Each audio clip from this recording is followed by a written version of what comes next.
In this edition of Careers That Matter, I'm joined by Dallas Smith, the president and is it CEO of the Nanwakolas Council? Yes, for some of our corporations, yeah. Okay, so what exactly is your job? So my job is interesting. I work for 6 First Nations who are part of our council. We deal with resource management issues. In the early years, we dealt with Crown land and the referral process. We were actually one of the pioneers of developing a referral response system that came out of Delgamuukw. And then we grew into environmental monitoring and guardian programs. And then we realized we sorely needed economic development. And so we branched out into economic development opportunities as well. So the council is really created to help deal with sustainable resource management, both the development and protection of natural resources. What within the area that is falls within the jurisdiction of these so the 6 First Nations okay. from Comox up to sort of Port McNeill and then the adjacent mainland is sort of the subset of our nations that we work with. Well, that's a fair tract of land. It's a big chunk of land, yeah. Right. And so as far as resource development, you've got some forestry and mining. Fishing, a little bit of mining, not as much. There's some potential now. We're talking about a few new opportunities, tourism, and then we're trying to get involved in infrastructure now. You know, I've heard some jokes about cellular communications and different things, and so we realized that we could really work together between our nations, but also levels of government to help with much needed infrastructure on the coast. Well, that's interesting that you bring that up because probably through your council and the nations, you can move towards the development of that infrastructure at a speed that the non-Indigenous communities can't match. Definitely. If we have agreement amongst ourselves on kind of our internal boundaries and our shared territories, we can definitely move pretty quickly on a number of initiatives. We've got a power project being proposed in the area. We've bought a majority of the forest tenures within the area now, and we're really starting to see things get moving. Unfortunately, the markets haven't quite caught up with us, but we've put ourselves in a position to be successful. So because you're able to operate on those lands under the jurisdiction of your nations, that gives you a strategic advantage from a financial or economic perspective. Definitely, because of the time that we can save and the efficiencies we can bring to the table. Our jurisdiction is exclusive over our reserve lands, but we've also built comprehensive co-management agreements that talk about how we work on Crown land together. So we can definitely get through the system a lot quicker than most. Huh. Okay. So what does an average day look like for you? So for in me, your position. So an average day is usually a couple phone calls from the chiefs in the morning, just what's the current issue of the day. Right now we're monitoring wildfires in a couple of our forest tenures. And then you'll kind of morph into making sure the staff has all the tools that they need to do what they're doing to keep those things running. So there's no point in having these opportunities at efficiency if we don't have the capacity to meet it. And so we really try to make sure that we're building a team that can be fluid and nimble enough to not only help us deal with maybe an oil spill, but also deal with making sure that we're digging the fence posts in the right place for the next economic opportunity. And so we're really just take plans that have been developed by our communities, work with their partners to try help make sure that we can be as supportive as possible in making things efficient. I mean, it's really important. Efficiency is just such a big cost in any kind of development nowadays that we really try work from a place of power. Do you also play a role as an advocate? So that you're out, there's issues or topics that come up that may be within your jurisdiction, but may have a broader or provincial or even national scope. Do you then step up as a representative saying we're advocating for this kind of legislative change or development of agencies that can support?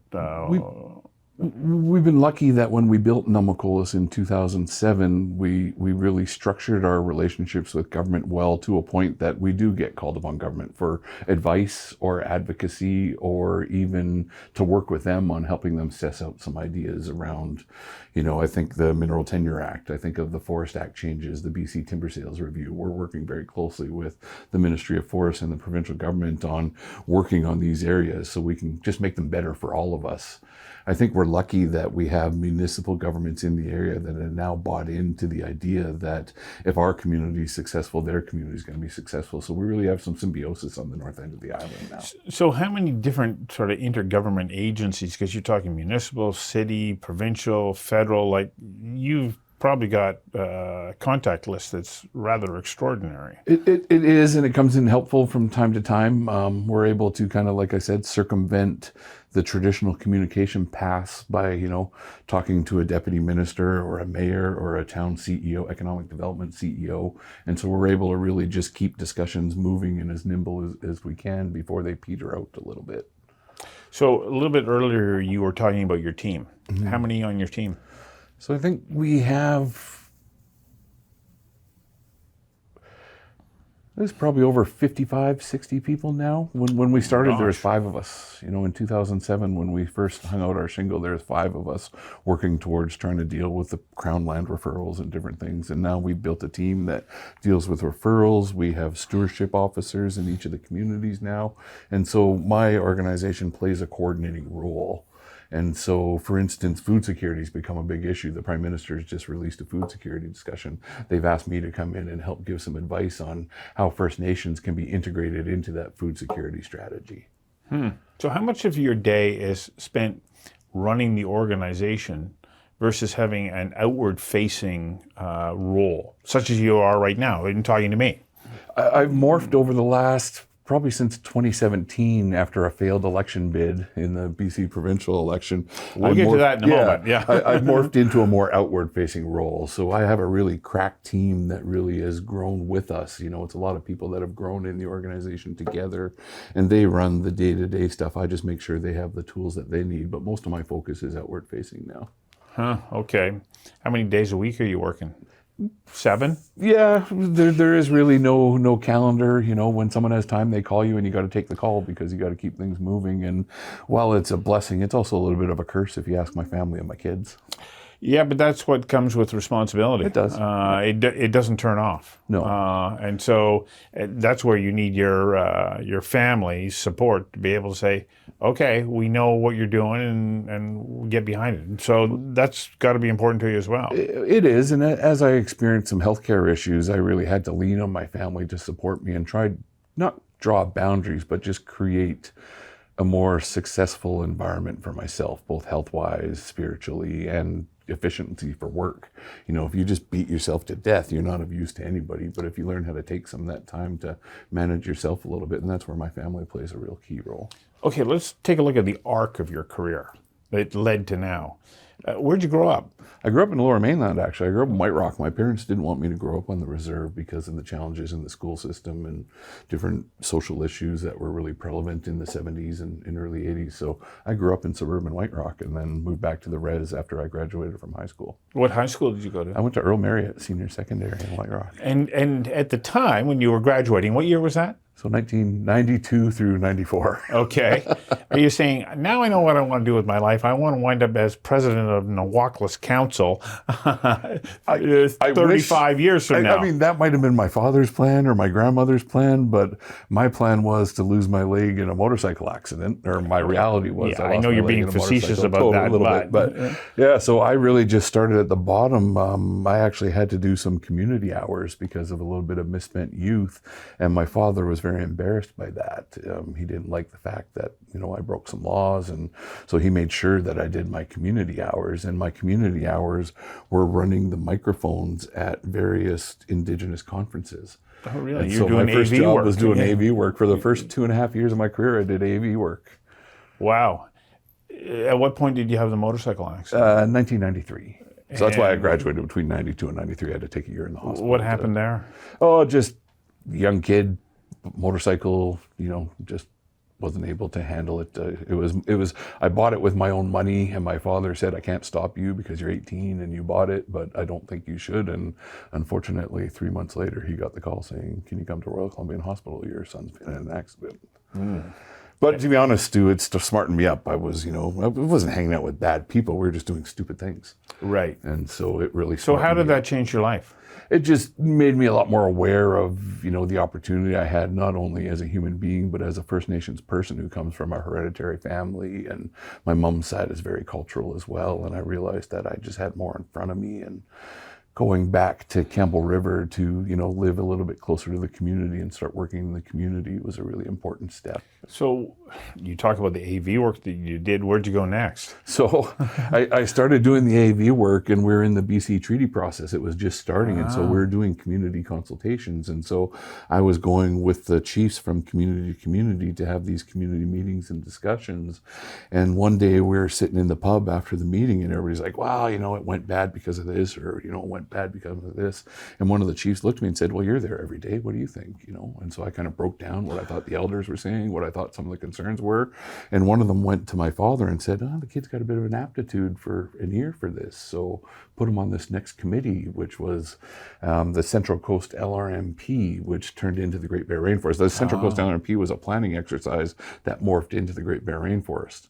It was supposed to be a 2-year planning exercise. And so the chief said, go represent us at this table. It's 2 years. I'm like, well, I'm supposed to go to university.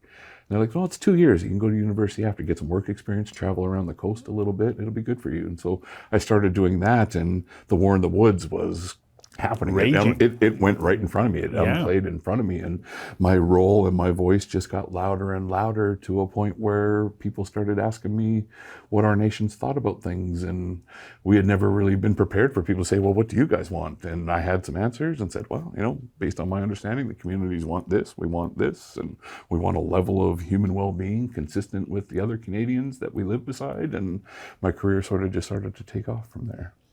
Isn't that interesting? And the interesting part about it is you go, okay, sure, I'll manage microphones and so on, but you're listening to what's going on. Being in a place where you can gather information and experience and exposure led you to an opportunity that probably you never could have envisioned. Never. At that time. Never. And then look at where it's led. Well, and I never would have been prepared for it if I didn't hear the community values, because as a kid from the urban center, I was a kid from White Rock, I was flown in.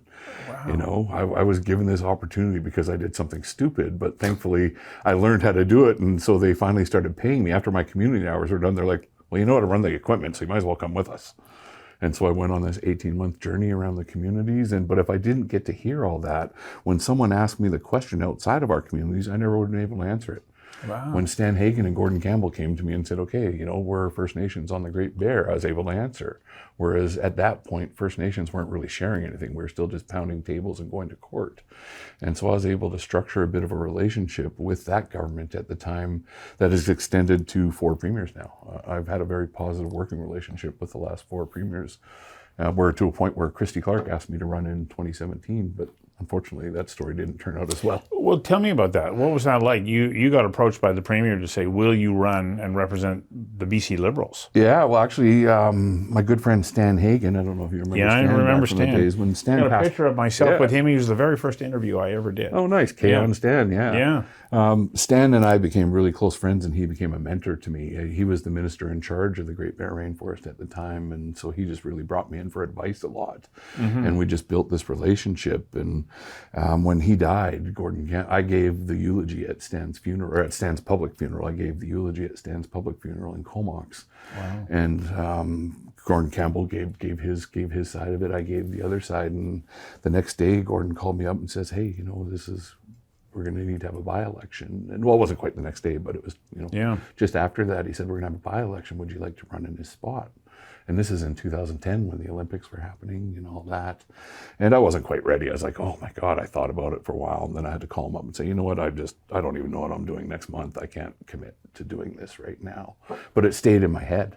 So what did you do then between 2010 and 2017? What was your job at that point? Nanwakolas was really just taking off, and while you started it in 2007, right? Yeah. And while we had finished the Great Bear, we had to implement it, and so we built Coast Funds, which was a $120 million economic development fund. So I was involved in the negotiations around that, around the protected areas and different things that were. So I stayed working in the Great Bear Rainforest, and then in 2015, when we finally tied a knot on it and said it was finished, Christy Clark says, well, you keep telling me how bad my government is. Why don't you come fix it for me? Why don't you come help me fix it? And it was a genuine offer. Yeah. It was sort of tongue-in-cheek at first. And then she's like, no, have you thought about what I asked you? And so we went back and forth about it for about 6 months. And then finally I talked to my family and talked to some of my mentors and other people around me. And they're like, someone's got to get involved in politics. This is before Jody Wilson-Raybould.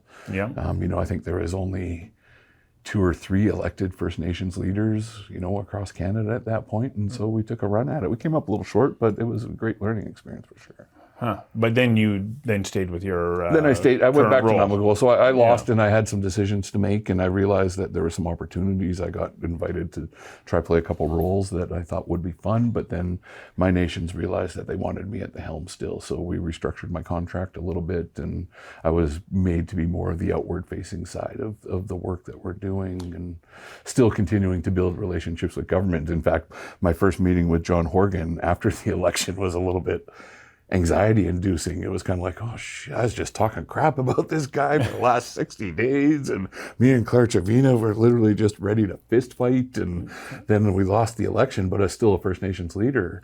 And so I walk into the legislature and John Horgan says, can I talk to you for a minute? And I'm like, oh shit, here we go.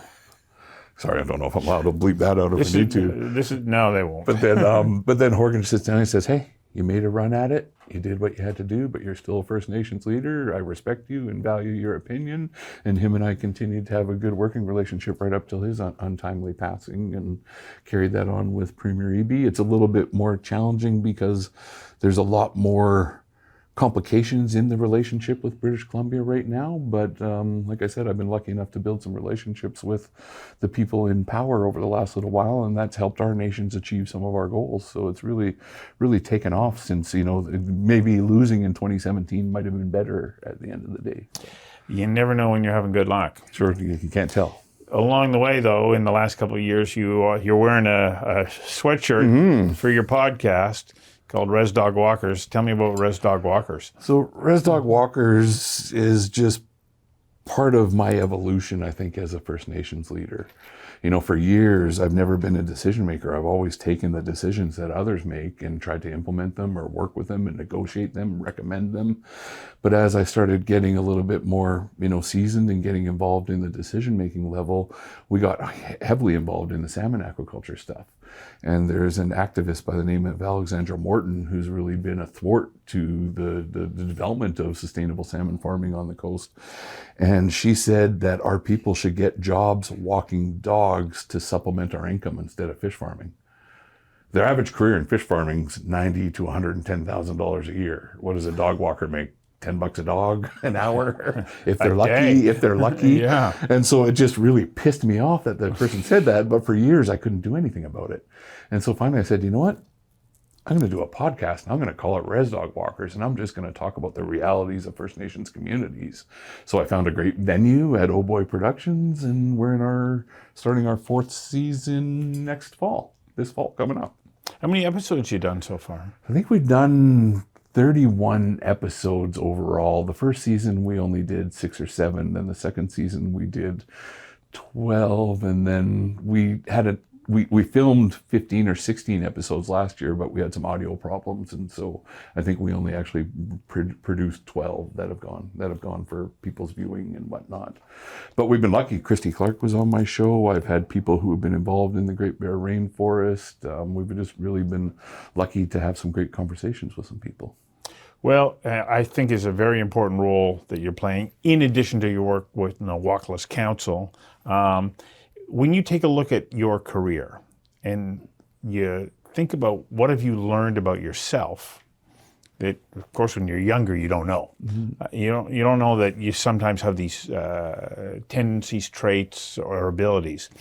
When you take a look at your career, what do you think that you've discovered about yourself that you go, oh yeah, this was instrumental in me being able to achieve the success that I've had?